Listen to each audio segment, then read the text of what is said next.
Hey guys, it's Chet again. Just coming at you with a video on a P-64. It's a compact Makarov 918 auto pistol. It's not very popular, I guess, on the market. These things came available for about a week and then were gone.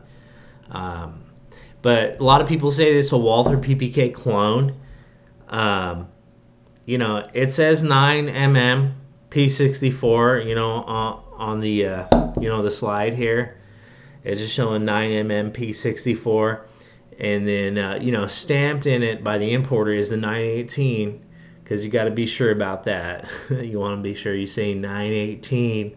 We can't have no Browning Cortos or no 9 Kurtz, or we want to get rid of all the confusion of around the post World War II 9mm cartridges. But they call this a Makarov. Basically, a lot of guns take this 918 cartridge. Um, this one here come in on PW Arms from Redmond, Washington. Personally, have never received an importer's mark from this company. Um, got this thing about 2 years ago. Really neat little gun. It reminds me of a Bulgy Mac. I have a Bulgarian Makarov, a CZ82, which is kind of like a Bulgy Mac with a 12-round clip. But the P-64 is a really nice gun. A lot of people call it a PPK knockoff, but it's not quite. It's a whole different beast. But as far as your carryability and the size of this thing and stuff, we'll go ahead and we'll have a look at it. It's your classic blowback 9x18. I mean, this thing is a Makarov as far as its blowback and its spring when you look at it. I mean, everybody can say, oh yeah, I've got one of those. But the way that this thing works, compared to the Makarov and such, is the carrier piece here that moves back with your trigger action here. This thing is a bitch. I will tell you guys right now, if you fire this thing while you have it disassembled, there is a tiny spring in the recesses here that you cannot see on this burnished piece of metal, and you will be learning how to fish this spring into your behavior with a crochet hook and a lot of patience. And I'm just going to tell you right now, imperative that you do not dry fire this while you have it disassembled. The spring will come off of this slider piece here, and you will be fishing this out and resetting this in a small hole with a crochet hook.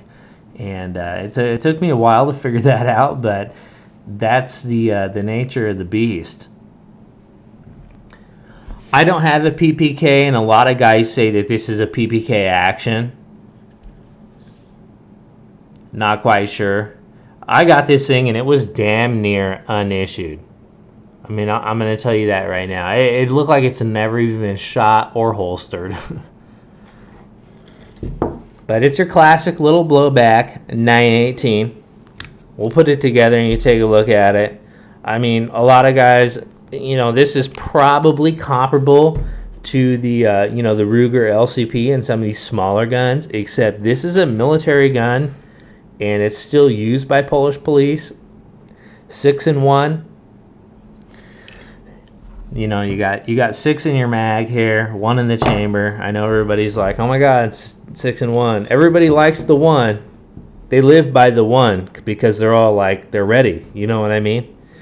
But when you're at Walmart grocery shopping, I'm not sure how bad you're gonna need the 1, because I just kind of like pocket this guy, and I have been for years and years, and I've never needed the +1.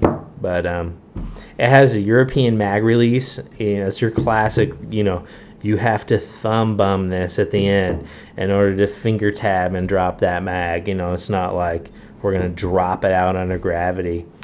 But it's an awesome gun. It is totally accurate at about 25 yards.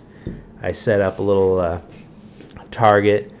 We're talking 10 inches by 8 inches, and just spike it out, and this thing, I can hit that target every time at 25 yards. Bam, bam, bam.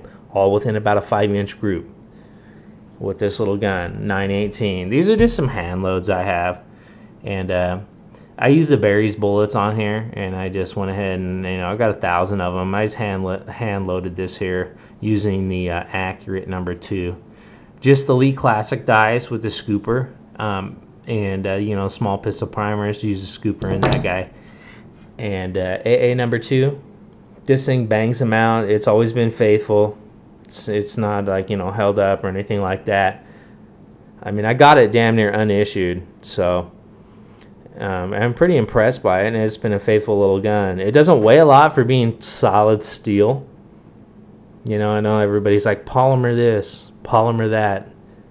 They've got to have, they've got to have all these guns that they can attach like paper mache to and fly a kite to a strong breeze, but none of my guns have ever actually, flown like kites or anything, and I'm not going green, so these steel frames are beautiful for what I want, and for my height and build, I mean, I'm not going to shirk the fact that it might weigh a little more. I know a lot of guys have to show up to work in slacks and small loafers and feel good about their light hand weight and their fine wood grafted ballpoint pens, but that's not me. I'm looking for something that can maybe fall off the roof of a truck, be ran over in the mud, picked up 20 years later, and then cycled back out and then maybe do some good. This is kind of what you're looking at. They don't mess around. I mean, classic design. It's a mil-spec design. So if you're looking for durability, the blowback pistols I'm a huge fan of. I do have some floating barrels. I'm not going to knock them, but this blowback action with a peened barrel, I mean, seriously, this is the only way you get true accuracy. I know you can talk to everybody from Springfield to CZ to everybody else, and they're floating barrels and hopping around in fine uniforms on speed courses, and they've got sponsors, and I've got a lot of these fixed barrel guns, and I may outdo them, but we're going to snap this back together. I'll show you a shot of it.